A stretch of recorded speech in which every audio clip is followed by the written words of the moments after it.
Hello students, welcome to Kushmanda academy. और आज मैं आपसे बात करने वाला हूं SCS main exam answer writing practice 02। और मैं हमेशा ये बताता हूं आप लोगों को कि मेंस का एग्जाम केवल उन कैंडिडेट्स का होता है जो आंसर राइटिंग पहले से ही करते हैं, कर चुके हैं, अपनी गलतियों को ठीक कर चुके हैं, करेक्शन करा चुके हैं। क्योंकि बिना लिखे होता नहीं है। प्रीलिम्स और मेंस में बड़ा फर्क है, जमीन आसमान का फर्क है।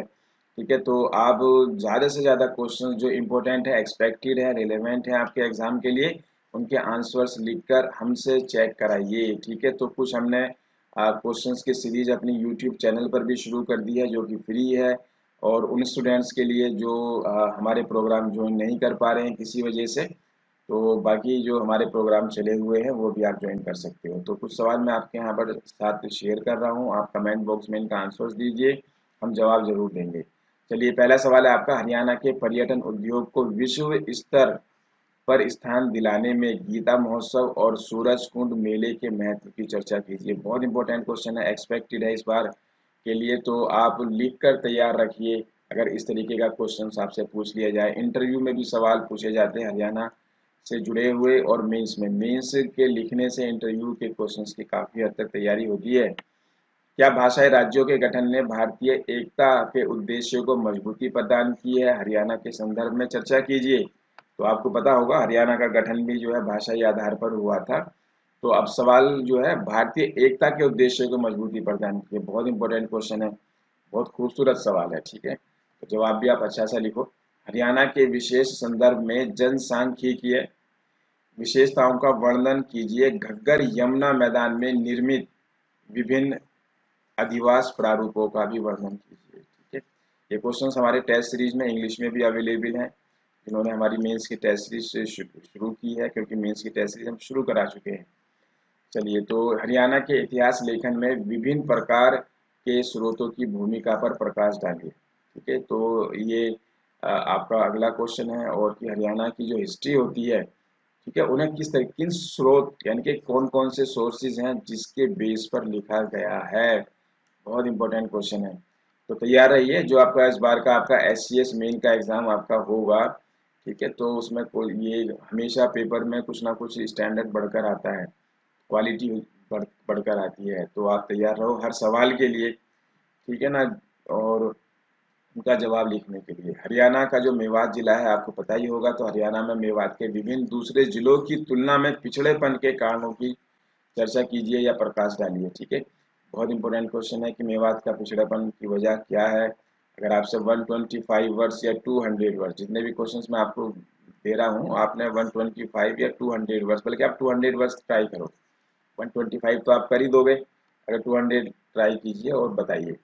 हरियाणा में पाई जाने वाली विभिन्न प्रकार की मिट्टियों का वर्णन कीजिए। जितने भी सोइल से, आसान सवाल है, आप आसानी से कर सकते हो। कि सोइल्स के टाइप्स पूछे हुए हैं इसमें, ठीक है, सोइल्स के टाइप्स पूछ रखे हैं। और सीधा सीधा फैक्चुअल सवाल है।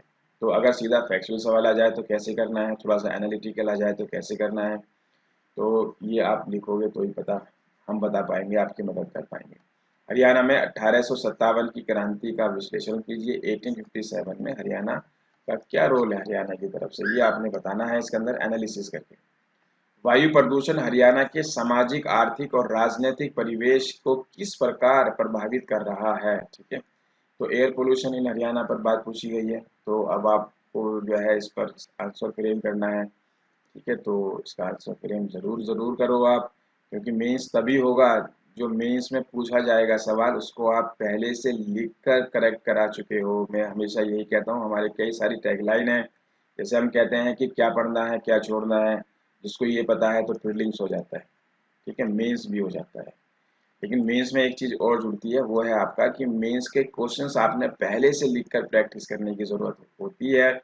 आप उनको वहाँ बैठकर फ्रेम नहीं कर सकते, नेवर नेवर। ठीक है, और टेस्ट प्रैक्टिस की ज़रूरत, तीसरी टैगलाइन की, जिस तरीके से आप जो है स्विमिंग या क्रिकेट खेलना सिर्फ किताब पढ़ने से नहीं सीख सकते हो, वैसे ही आप बिना टेस्ट प्रैक्टिस के भी, आप आंसर राइटिंग के बिना भी आप जो है मीन्स या एग्ज़ाम क्वालिफाई नहीं कर सकते। ठीक है, तो इसलिए स्ट्रेटजी अपनाओ, हम आपकी मदद करने के लिए तैयार हैं। तो आप हमारे हेल्पलाइन नंबर पर भी हमें कॉल करके हमसे जो भी आपके मन में सवाल आए पूछ सकते हो। चलिए अगला सवाल है आपका, जलवायु कारकों के परिणाम स्वरूप हरियाणा के विभिन्न प्रकार के वन पाए जाते हैं। उपर्युक्त कथन के संदर्भ में हरियाणा में पाए जाने वाले वनों का वर्णन कीजिए। ठीक है, बहुत इंपॉर्टेंट क्वेश्चन है ये। फर्स्ट वाला पार्ट में आपका इन्वर्टेड कॉमास में कर देता हूँ। ये इस तरीके का सवाल है, स्टेटमेंट है आपका और वनों के बारे में पूछा है। ठीक है, इंपॉर्टेंट क्वेश्चन है। महिलाओं के कल्याण के लिए हरियाणा में लागू विभिन्न कानूनी प्रावधानों और योजनाओं का मूल्यांकन कीजिए। बहुत इंपॉर्टेंट क्वेश्चन है, बहुत इंपॉर्टेंट, एक्सपेक्टेड, प्रोबेबल, जो आप कहना चाहो।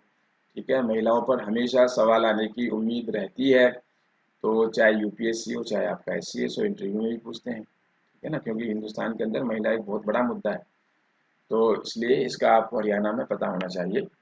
चलिए, तो ये कुछ मैंने सवाल दिए, बाकी कल मैं आपसे फिर इसका अगला सेट, ये हमारा पार्ट 2 था, दो अभी हमने 2 दिन पहले ही आपकी सीरीज शुरू की है। ठीक है ना, और बाकी इसकी जो डिटेल आप हमारे हेल्पलाइन नंबर्स पर या हमारी साइट पर देख सकते हो। और हमारी ऑनलाइन क्लासेस भी चली हुई हैं, हमारे जो है टेस्ट सीरीज़ के प्रोग्राम भी चले हुए हैं और हमारे स्टडी मटेरियल के प्रोग्राम भी चले हुए हैं। तो अब जैसे कि थोड़ा सा जो है कोरोना की वजह से एग्ज़ाम थोड़ा सा हमारा डिले होता नज़र हमें आ रहा है, तो मेंस के लिए भी आप राइटिंग शुरू कर दीजिए, मेरा ऐसा मानना है। ठीक है, चलिए फिर मिलते हैं आपसे नेक्स्ट वीडियो में। Thank you very much. हमारी टेस्ट सीरीज़, स्टडी मटेरियल या स्पेशल क्लासरूम कोर्स के लिए विजिट करें हमारी वेबसाइट kushmanda.com पर, या हमारे हेल्पलाइन नंबरों पर भी कॉल करके आप सारी डिटेल पता कर सकते हैं। So wait for our next video.